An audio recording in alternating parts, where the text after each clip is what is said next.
Ricordo quel giorno in maniera molto forte, nel senso che siamo stati convocati d'urgenza dalla prefettura, dalla dottoressa Laganà, il prefetto di allora, proprio perché anche Paese doveva essere chiusa come Vo e quindi diventare un centro isolato.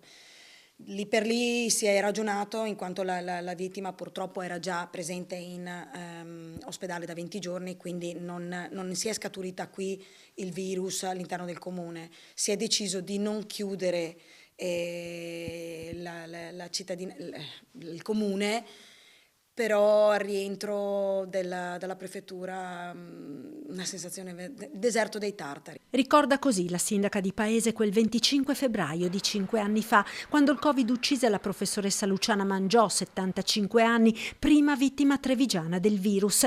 E dopo pochi giorni la vita di tutti cambiò in un modo che nessuno avrebbe immaginato prima. Nel primo periodo ricordo l'affanno nel procurarsi i beni di prima necessità, quindi scaffali vuoti di farina, perché la gente poi si produceva il pane in casa, pasta, ti recavi al supermercato e vedevi tutti gli scaffali vuoti, carrelli pieni, gente terrorizzata di corsa per tornare a casa e non uscire più di casa. Le mascherine introvabili, le persone chiuse in casa, il lockdown e i DPCM. Ricordo che i DPCM venivano adottati il sabato sera alle ore 20 con entrata in vigore immediata lunedì mattina.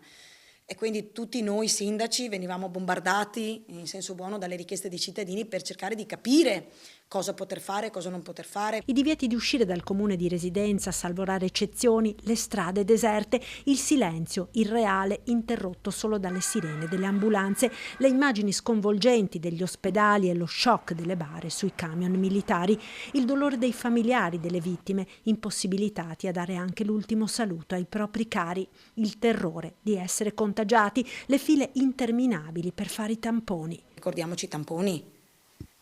Paese è stato anche un punto tampone, le code alla dogana di 4-5 ore di bambini con 38-39 di febbre.